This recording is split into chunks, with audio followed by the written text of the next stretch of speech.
Celia Idols vem mordendo seus dedos desde que tinha 10 anos de idade. É um hábito ruim, é anti-higiênico e parece terrível. Ela morde seus dedos como um coelho, arranca tiras de pele com seus dentes e as come. Seu médico disse que é estresse, nervoso, algumas pessoas roem unhas, algumas arrancam seus cabelos mecha por mecha até ficar com entradas. Celia não puxa seus cabelos ou morde suas unhas. Ela cuida bem das suas unhas. Mas desde a luz branca, ela simplesmente não consegue parar de se morder. Ela tá nisso há horas, mordendo e roendo. A voz murmurante em sua cabeça continua provocando, desafiando ela. Até onde você consegue ir? Sim, isso dói, mas a dor é um longo caminho. Todo o caminho até o fim de seus braços. Ela sente como se suas mãos pertencessem a outra pessoa, como se ela não fosse mesmo responsável pelo que elas fazem.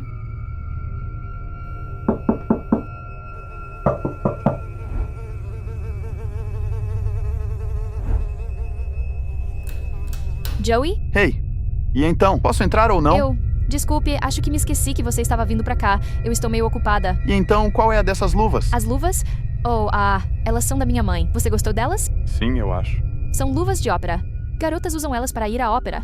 Célia, você tá bem? Não, é só que eu me queimei. Então você não deveria cobrir, você deveria deixar arejado. Não está nada bonito e eu não quero que você veja. Certo, então. Você foi ao médico? Porque você está parecendo um tanto pálida. É só alguma coisa que eu comi, eu estou realmente bem. Só quero ficar sozinha agora. Estou preocupado com você, sabe disso, não é? Estou porque eu... Vai embora, Joey. Eu ligo para você amanhã. Esse trecho que vocês acabaram de ver pertence à edição número 166 de Spawn, uma revista que pedi de presente à minha mãe por achar que esse aí na capa era o Venom, personagem do qual eu era obcecado na época. O mais curioso é que o criador de Spawn, Todd McFarlane, é justamente um dos co-criadores do Venom. Talvez até por isso, o Spawn possua tantos detalhes que lembram o icônico vilão do Homem-Aranha. Mas antes da gente se aprofundar nas criações de Todd, vamos ver o desfecho da história de Joey e Cecília. Oi! Isso é muito nojento. Esses doces atuais, hein? Você já tentou aquela geleia verde? Aquela que parece meleca? Certo, acho que sua mãe disse a você para nunca falar com estranhos sobre doces.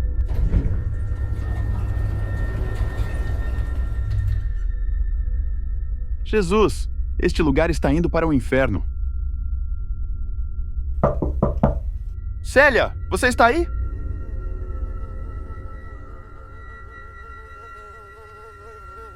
Célia, eu peguei a sua chave reserva e estou entrando. Célia? Mas que diabos? Célia, o que aconteceu com as luzes?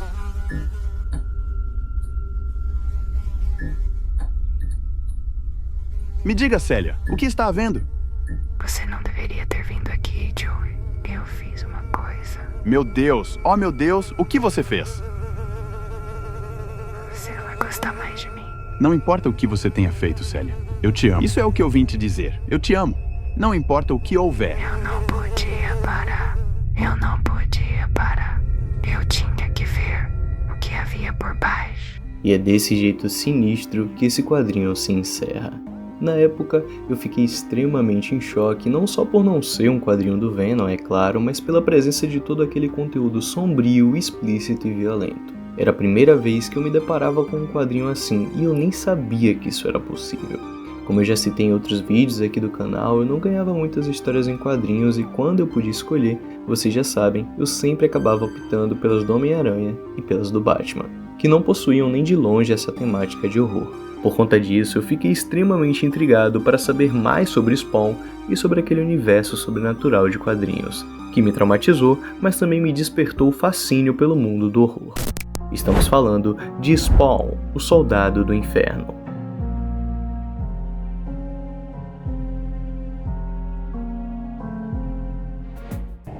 I'm Todd McFarlane, and I created Spawn. Criada em 1992, a saga de quadrinhos Spawn é sem dúvida uma das mais icônicas dos anos 90.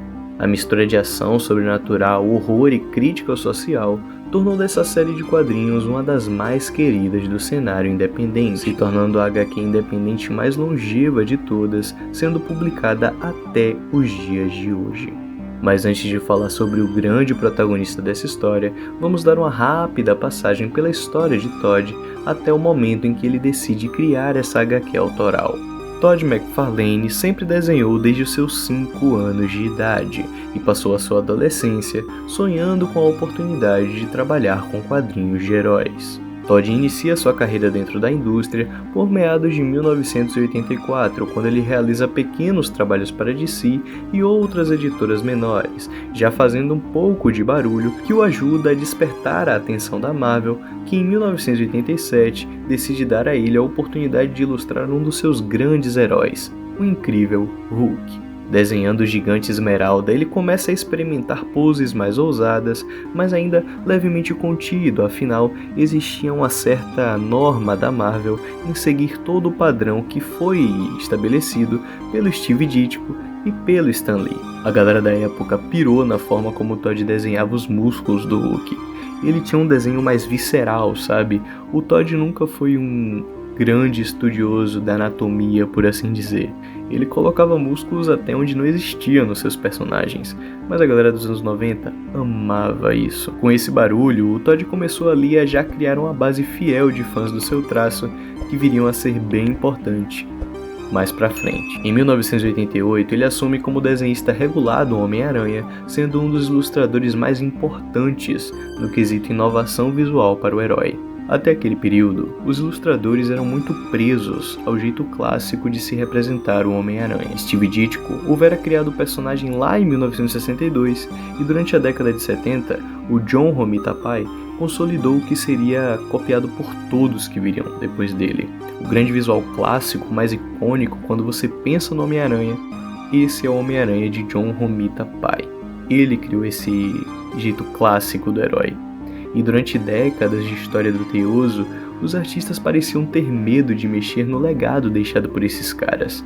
Até que o Todd, com sua mente jovem e inventiva, pensou: poxa, os caras focam tanto na parte homem do Homem-Aranha, eu vou ser diferente e focar na parte aracnídea. E assim, ele criou um dos visuais mais icônicos do herói, trazendo teias que possuíam volume ao invés de serem meras linhas com textura. O Todd também desenvolveu várias poses totalmente aracnídeas e malucas para o Homem-Aranha que acabaram se tornando totalmente icônicas ao personagem. Durante essa época, o Teioso vendeu milhões de cópias. Parecia que o casamento Marvel e Todd era algo feito para durar, mas não foi o caso.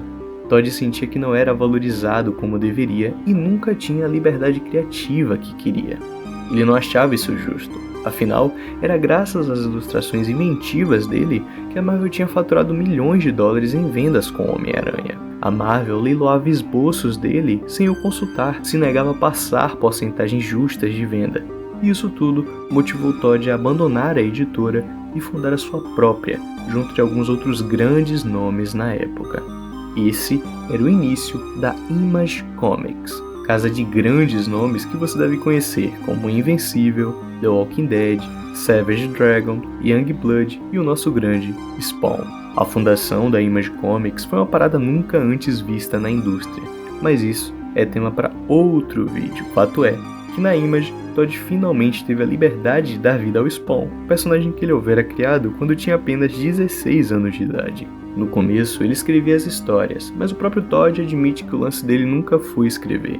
Ele sempre fez o feijão com arroz.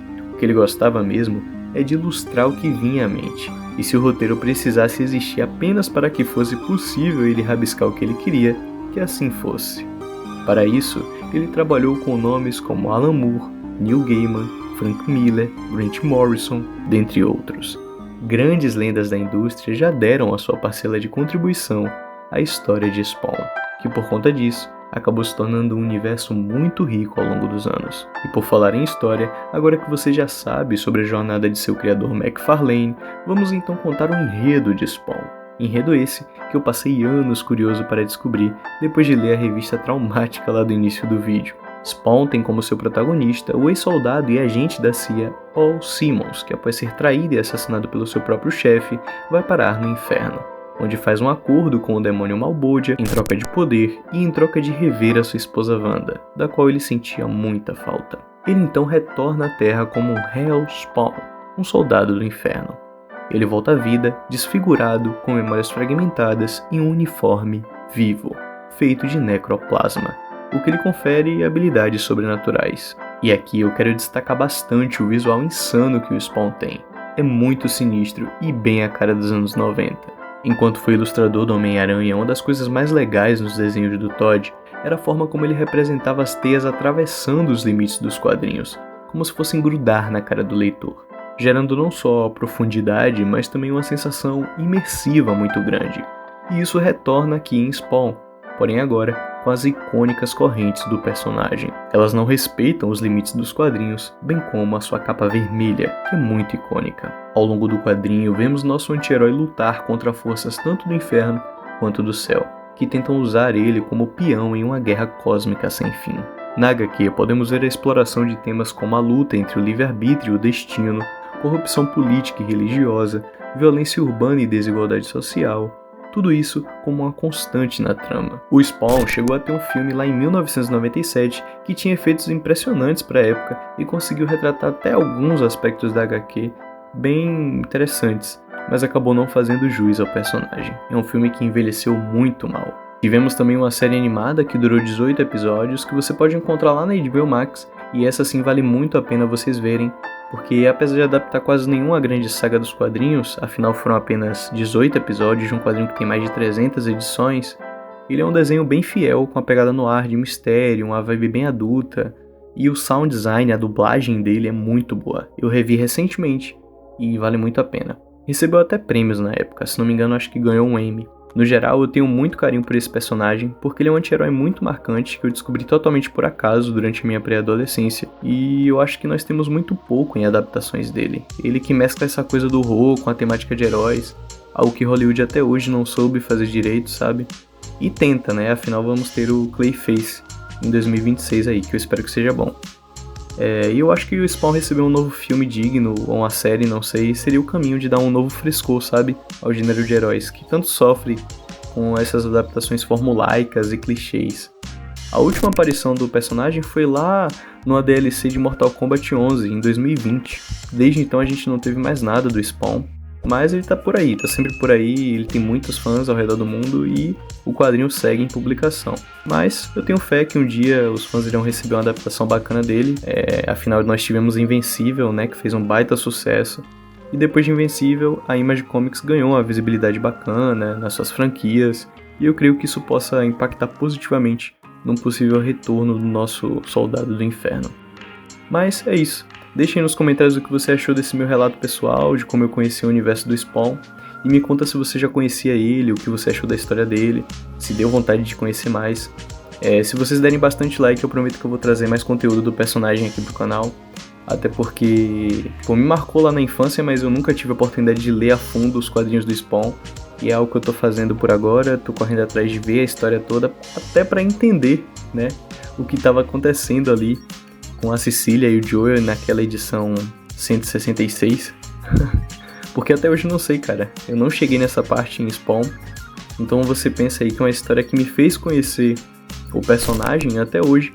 Eu não sei o que estava acontecendo ali. O que arco era aquele. Eu tenho uma ideia vaga, né? Porque eu já reli essa revista agora entendendo mais, sendo mais maduro.